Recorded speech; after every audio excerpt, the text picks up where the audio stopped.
My life may be short, but does not lack grace. I may be young, but my story does not lack mercy. Being adopted, there's a life that I could have had and the life that I now lead. The life that I could have had may not be a painting of a beautiful sunset, but reality would have been its painter that dipped into the colors of bad mistakes. My birth mother searched to fill a void with only things of the temporary. I was born with fetal alcohol syndrome, but God said, I have something bigger for you. From the concrete jungle of East St. Louis to the grassy fields of Travis Brothers Farm, I transitioned. I have struggled, but my invisible disability has taught me lessons I may not have learned any other way. When questions of why arise, God says, I am bigger than your disability, and I have something bigger for you. Addicted to alcohol and cocaine at birth may have created problems that others do not understand, but I will always strive to tell my story of grace for the precious little ones, day after day, until God says, come home. I have something bigger for you. My name is Emily Travis. I am 23 years old, and yes, I was diagnosed with fetal alcohol syndrome. It is not who I am, but it is a huge part of me. No, I'm not fetal alcohol syndrome. I'm a student, I'm a daughter, I'm a Hope Unlimited mentor for the Hispanic clients. I'm a child of the King, and I'm a survivor of Roe v. Wade. And I'm telling you, that was not for no reason. I want you to picture something. I want you to picture if you were to pour vodka over a raw egg. Picture this. Crack an egg open into a bowl and then pour vodka over it. It will actually cook the egg. Now imagine, if you can, what that does to the developing brain of a fetus. You may have no idea. My birth mother, she drank 3 to 4 quarts of hard liquor a day while I was in the womb, supposedly the safest place on earth. And so because of that, every single area of my brain has been manipulated, and there is not a single organ system that has been left undamaged. But my friend, the quality of life should never reside over the sanctity of life. How many times have we heard this phrase, quality of life? I mean, really, how would you define it? How would your neighbor define it? Your coworker, your friend, next door neighbor, the person sitting next to you in a pew. I mean, really, what is quality of life? Let's take that a step further. How many times have we heard mothers and fathers say, oh, as long as my baby is healthy, that's all that matters? Or is quality of life being able to provide for your family, making sure you have enough food on the table? You know, that's a good quality of life. But you see, quality of life is mere subjective opinion. In our finite minds, in our limited capabilities, we try to decide and define whose life is more finite than our own. And all along, God is saying, don't you get it? You're all broken. You're all fallen. You all fall short of my glory. Think about that. But yet he said, I have something bigger for you. I made you for a reason, for a purpose. He says, you know, your design may seem worthless to others, but to me, you were worth it all. To some, to many, rather, my quality of life may have been poor. You see, doctors said I would never make it through school. 80% of individuals with my diagnosis, by the time they reach age 18, either end up behind bars or working the streets. I'm a product of prostitution. My birth mother grew up that way. That's what her parents taught her. She was brought up in drugs and alcohol, and she did what she had to do in order to provide for herself, what she thought she had to do anyway. And so, you know, doctors said, look what she came from. My birth mother, she overdosed with me and ended up in the hospital when she was pregnant with me. And so the doctors kind of knew her story, knew her background, knew of the drugs and alcohol that was in my system, as she won't amount to anything. Her quality of life seems poor. I'm the first in generations to not be diagnosed with bipolar disorder or schizophrenia. That runs in my family as well. But you see, because of God's boundless grace, because of my adoptive parents, I'm able to stand here today. See, today we are celebrating the sanctity of human life. We're not celebrating the quality of human life, but the sanctity. All human life was created in the image of God. Genesis 1:26 reads, "Then God said, 'Let us make man in our image, after our likeness.'" God created man in his image. In the divine image, he created him male and female. He created them. This means that our very nature, derived from God's character, makes us uncomfortable with the idea of placing the quality of life over the sanctity of human life, the very thing created to reflect God's glory and holiness. The facts of abortion aren't easy, but I am here to tell you the truth. I am here to share with you a little bit about our history. And the Supreme Court decision of Roe v. Wade of 1973 has had an impact, a profound impact on the way we view abortion. But you see, this shift on the way we view life began much earlier. If we were to go back into 1930, we see a woman by the name of Margaret Sanger. Margaret Sanger is the founder of Planned Parenthood, and many of you may know this organization, Planned Parenthood, but their philosophy is ugly. I don't know how else to put it, but it's very ugly. Margaret Sanger, the founder of Planned Parenthood, she had this idea to, and I'm going to quote her, "weed out the weeds of society." If you look at Planned Parenthoods today, 76% of Planned Parenthoods are placed in low socioeconomic status communities. That's 3 out of 4 Planned Parenthoods placed in low socioeconomic communities. To weed out the weeds of society. Abortion was not started, this idea wasn't started to help women, to help families like so many people want to believe. Oh, it's to give women choice to help them. No, my friend, it was started as a genocide against minorities. And to take that one step further, Margaret Sanger was also one of the individuals who started birth control. But there are many individuals that have come out of Planned Parenthoods who have since exited because they realize the ugly truth of Planned Parenthoods, because Planned Parenthoods give faulty birth control on purpose, so that these young women can come back into their clinics and have an abortion, so that these clinics can then make money. You see, there's so much more that occurs, but because this is such a sensitive topic, I'm going to leave that for your own discovery. Feel free to go research this, because this is the truth. Since 1973, 56 million precious unborn, 56 million, were lost to abortion. Ladies and gentlemen, we have a sanctioned Holocaust on our hands. Hitler referred to the Jews as half-lives. Half-lives, they're just half-lives. So as Margaret Sanger called minorities and the unborn half-lives. And we are the millions of Europeans who allowed the half-life philosophy to reign and destroy. We have numbed ourselves to the reality of abortion. It's true. Sadly, our culture deems abortion as the lesser of 3 evils. If you become pregnant, your options are to parent, to abort, or to adopt. Those are your options.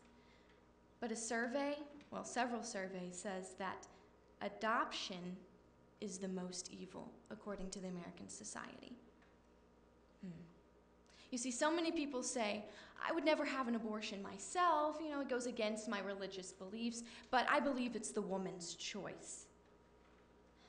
But you see, until we see abortion as emotionally damaging to a woman, we will always have that cold spot in our heart for the unborn. If I have time, I'm going to quickly read this poem written by a woman who has had abortions. Her name is Heather. I lost my baby in the war. I lost my baby in the war of pro-choice. I aborted my baby before she had a voice. I lost my baby in the war. I had been so reckless, and now it came to be, afraid to tell anyone what has happened to me. My fear-driven choice laden with pride canceled this precious little life inside. I lost my baby in the war. I lost my baby in the war of pro-choice. I aborted my baby before she had a voice. Yes, I lost my baby in the war. It's been years since I hopped on that surgery table. I know I should mourn, but I don't think I am able. The bleeding's long stopped from that secret day, yet things are real messy and seem harder this way. You see, I lost my baby in the war. I lost my baby in the war of pro-choice. I aborted my baby before she had a voice, and I lost my baby in the war. A little more numb, yet a little less reckless, still finding I had conceived another baby's life that lay so quiet, oh so quietly within me. This wasn't my plan, so I hopped in the car and made the choice from the same old scar. Shame and fear and pride took me for that ride, and I lost my babies to this war. Yes, I lost my babies to the war of pro-choice. I aborted my babies before they had a voice, and I lost my babies in this war. I lost my babies in this war. 50% of abortions are repeat abortions. What I mean by this, we should stop saying that it's a means of birth control. We kind of go into that as a church. If we want to say that abortions are wrong and we want to back pro-life, we want to say, oh, abortions are usually used as birth control, but that's not really the truth. That was an old truth, but that's not how we see it now today. Yes, less than 1% of abortions occur because of rape, incest, and because of the mother's life is put in danger. Those are very, very hard circumstances, and I'd love to go into more detail about those, but that happens less than 1% of the time, but 50% are repeat. You know why they do? Because 9 months later, after their first abortion, they get pregnant, or they have their second abortion. 9 months later, 50%, 9 months later. That's because they get pregnant again, because they're trying to replace the first baby that they lost. They're trying to replace that first baby, but they go back because they feel they are not worthy to be a mother the second time. So this is real pain. This isn't something that they just do haphazardly. We need to recognize this. So let us soften our hearts to the reality for many. Let us not stand by in silence. President Ronald Reagan did not want to be silent and instead proclaimed the first National Sanctity of Human Life Day in 1984. He spoke up for the 4,000 babies lost each day in America. That is more than we lost in the terrorist attack on 9/11 every single day. So a few more facts on Sanctity of Human Life Day. It coincided with the 11th anniversary of Roe v. Wade Supreme Court case. And traditionally, it's recognized on January 3rd, Sunday. That's why I'm here today. But Sanctity of Human Life is God ordained. It's always a day before we remember Martin Luther King Jr.'s birthday. And Martin Luther King Jr., he said, "One cannot win if he is willing to sacrifice the futures of his children for immediate personal comfort and safety." Hope Unlimited stands on the front lines of the war on the unborn and the war of families. And our mission is this: Hope Unlimited Family Care Center supports and empowers expecting parents, existing families, and those connecting to or caring for children to grow stronger through God's Word. It's only really through God's Word that we can have a victory over this battle over families and over little infants. And I can give you all the scientific evidence of a beating heart, the sucking their thumb, development of the lungs, when they smile, when they feel pain, so on. But I believe as a child of God, the best evidence for life in the womb, not half-life, full life, is found in Jeremiah 1:5, where God says, "Before I formed you in the womb, I knew you. Before you were born, I set you apart." In Psalms 139:13, the psalmist wrote, "For you created my inmost being. You knit me together in my mother's womb." You and I were knit together in the womb. Carefully, he wove together our innermost being. We are delicate, sacred, and designed with a purpose. And I'm telling you, my life does not have any less purpose because of the choices of my birth mother.